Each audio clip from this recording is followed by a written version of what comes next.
Hello students, we are going to continue with session 4 Internet Basics. Now today we are going to discuss what are the requirements to get connected to the internet. In the requirements, the first requirement is modem. Modem actually is a short form of modulator demodulator. In short, this modulator demodulator is known as modem.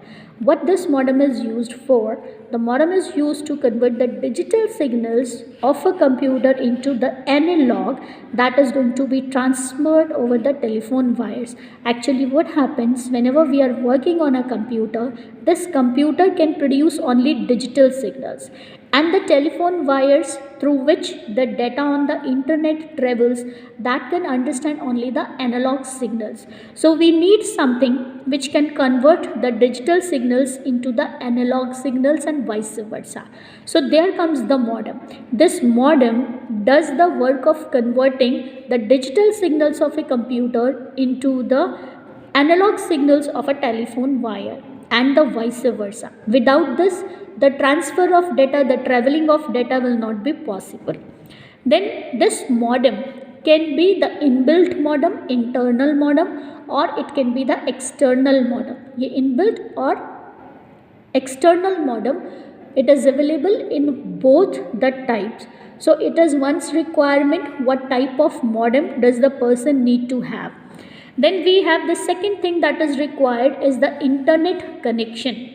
If you don't have the internet connection, modem is useless. Modem is not going to be of any use. So we need to have an internet connection, and that internet connection is going to be provided by the companies which are known as internet service provider, ISPs. So we have number of ISPs.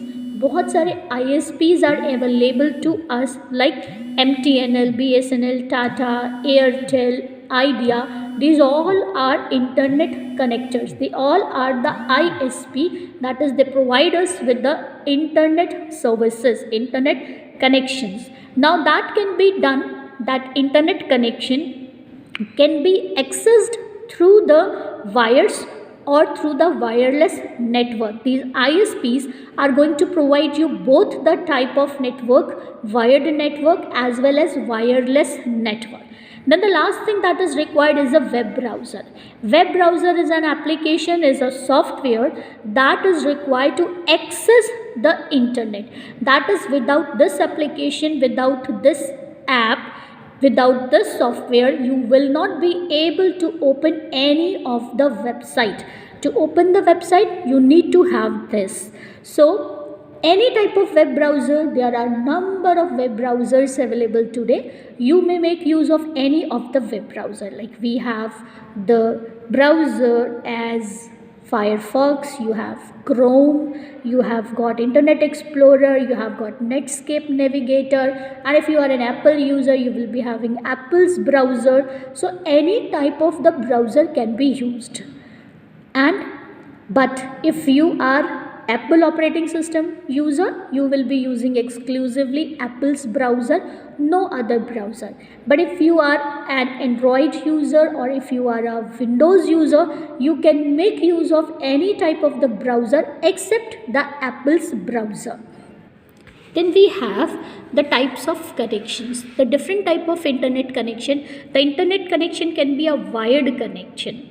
A wired connection is when your computer is connected to the other computer using the wires, using the cables, and these are the special type of cables which are called as Ethernet cable. As you can see over here, this is an Ethernet cable.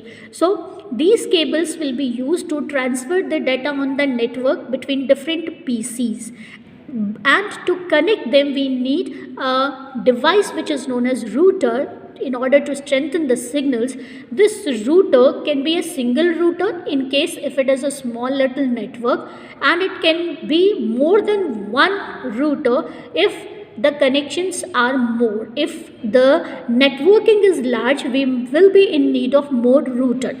Then we have the wireless connections. In the wireless connection, as the name itself is indicating, wireless, it is not going to make use of any type of wires. So your laptops, your computers, your mobile phones, these all are going to be connected through the internet cards. These internet cards are going to be the thing that will help you to connect wirelessly into an internet network. Like for example, in your mobile phones you are making use of your SIM card. That SIM card itself is helping you to access the internet, and we are not using any wires, so it is wireless connection. Now wired connections actually are faster than the wireless connections. So let us see what are the differences between the wired connections and wireless connections. The first difference is that the wired connections are reliable, they are stable, and they don't have the interference, signal interference. They are reliable, that is, nobody can easily get into your connection and make use of that. But if it is a wireless network, that wireless network is not that very secure. It is interfered by the other networks. It creates a disturbance. It has lot of disturbance in comparison to the wired one. And even if some obstacle come between, the network gets weakened up. Like suppose if a wall comes between, the network will get weakened up. Wired connection are much faster. Wired connections are faster than the wireless network. They transfer, the rate of data transfer is more in comparison to the wireless. They have the speed, that is the data transfer speed, less in comparison to the wired. Then any unauthorized person cannot peep into your network, cannot make use of your network. Whereas if it is a wireless connection, any unauthorized person can easily get into your network if you have not protected it through the password. If it is protected, then it won't be possible. Then Ethernet cables, switches, routers, and number of other hardware devices are required to have a wired connection, and which makes it costly. Whereas in the wireless connection, you do not require all these hardwares, so therefore wireless connection is inexpensive. In the wired network, you cannot extend that. There is inflexibility. If you have connected two computers and you want the other two more to be connected, easily you can't do that. For that, you need to get the extra hardwares. But if it is a wireless connection, there's a flexibility. Flexibly, easily, you can increase the wireless connection. Then the wired network installation takes much longer. Installation will take time because routers, hubs, switches, they all need to be configured and their softwares need to be downloaded. But in the wireless connection, no such installation is required. Therefore, it is a faster and easier to make network. So this is the difference between the wired and wireless connection.